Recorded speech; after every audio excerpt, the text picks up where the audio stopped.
PAN le echa la culpa al PRI de este remedio de reforma política que ambos son responsables de la misma.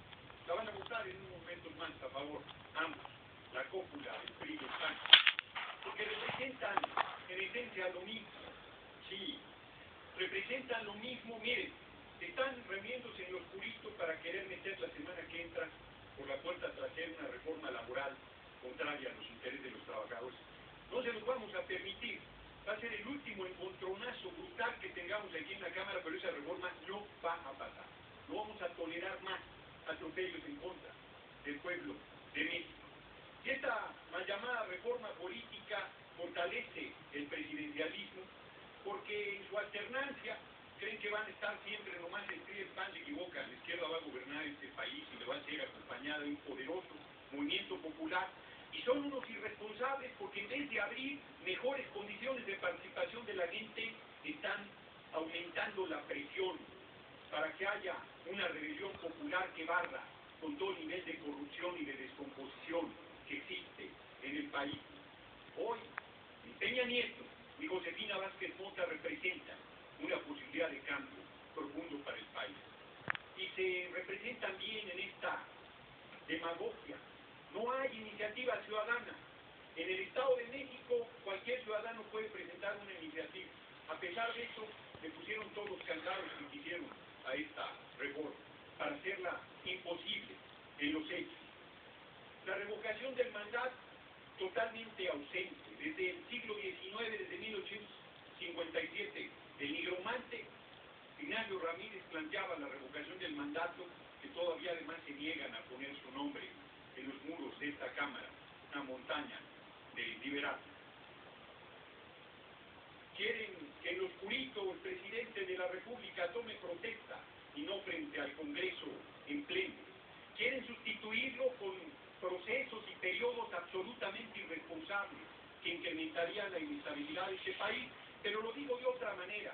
Esta reforma garantiza por lo menos el voto, por lo menos la imparcialidad de los órganos electorales, por lo menos la equidad en los procesos electorales, por lo menos una profunda participación de la ciudadanía. La respuesta es no. Inclusive escuchando a quienes aquí se suben a hablar a favor, tienen la misma confusión que existe en la ciudadanía, pero que un político profesional tenga esa confusión es lamentabilísimo. Confunden la participación política con la política partidaria.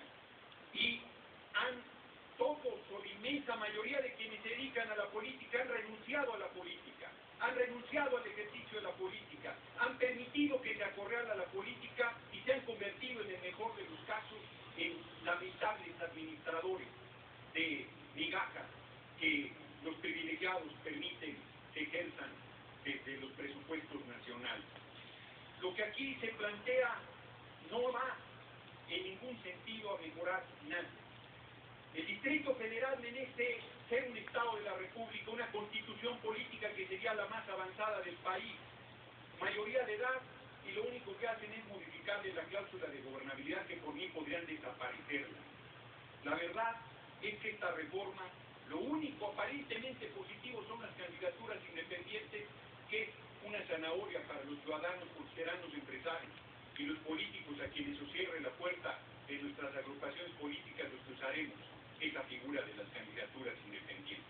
Y no será el ciudadano de a pie el que tenga posibilidad de enfrentar a la gran maquinaria de los partidos, porque se necesita hacer un fenómeno político y social de enormes dimensiones para poder contender en un proceso electoral tan inequitativo y con un nivel de deterioro tan brutal como existe en los procesos electorales de nuestro país. Así es que una vez más, esta soberanía renuncia a estar a la altura de la responsabilidad política que tenemos y genera remedios de reforma que lejos están de abrir por lo menos válvulas de presión al enorme deterioro político y social que existe en el país.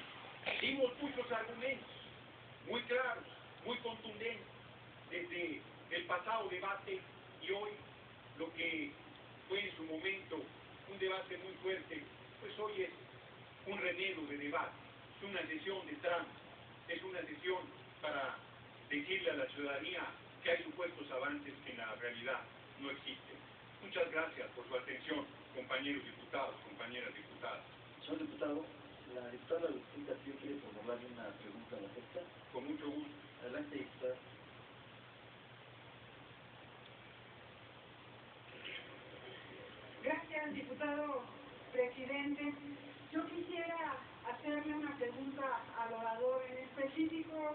¿Cuál es su opinión en torno a la denominada iniciativa preferente que va a tener el Ejecutivo, cuando que no se pone absolutamente ningún candado ni tampoco ninguna sanción?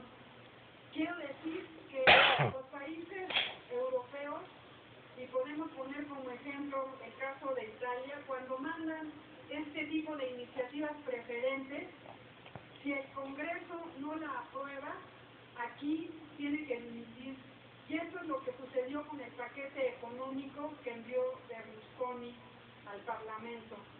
Sin embargo, en el caso concreto de esta supuesta reforma política, lo que en los hechos está sucediendo es que le están poniendo en bandeja de plata al presidente de la República sus propuestas, cuando que en el momento en el que mande cualquier iniciativa que sea contraria a los intereses de la nación, como ha venido sucediendo, en ningún momento se plantea que haya esta moción de censura, que es lo que existe en los parlamentos europeos y que aquí se llama juicio político, y que, por cierto, de los más de 170 juicios políticos que están en proceso, ninguno ha procedido en nuestro país. Gracias. Adelante, diputado. Le agradezco la pregunta, diputada, porque son varios los temas y uno que se me quedó en el tintero es el de la iniciativa preferente, que efectivamente fortalece al Ejecutivo. No se supone, le toca al Congreso la tarea de legislar, y puede el Ejecutivo mandar alguna iniciativa, pero ya en los hechos se hacen pedazos por sacar las iniciativas del presidente en turno, en este caso de quien usurpa la presidencia de la República. No necesita tener esa condición preferencial, se la dan en los hechos, pero ahora meten en la ley que a principio de cada periodo mande tenga derecho hasta dos iniciativas. Francamente rompe el equilibrio que debe existir, hace una mayor fuerza y efectivamente no tiene ningún daño, ningún contrapeso el que la iniciativa de quien esté en la presidencia sea rechazada. Como bien comentan, en Italia equivale a un voto de censura, a una moción de censura, y aquí simplemente es seguirle dando poder al presidente de la República. La verdad, y esto se contrapone con los ciudadanos que tienen que traer firmas, tienen que hacer 3 maromas, tener la autorización del cardenal Norberto Rivera para poder presentar en este momento del Estado laico vulnerado, poder presentar una iniciativa que sea considerada, ya no digo aprobada, por esta soberanía. Porque además le dan, si mal no recuerdo, si no se resuelve prácticamente iniciativa ficta, afirmativa ficta al Ejecutivo Federal. Entonces, sí es muy lamentable el desequilibrio, y junto con el que tome protesta en los puritos y junto con la forma en que han decidido la sustitución frente a la ausencia, en tiempos que abren la incertidumbre y la inestabilidad política en el país y con los tiempos de deterioro que se viven, son decisiones muy irresponsables.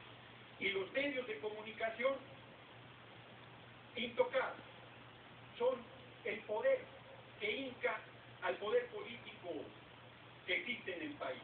Y ahí no hay absolutamente nada en esta reforma que está planteando, ni siquiera el derecho de réplica.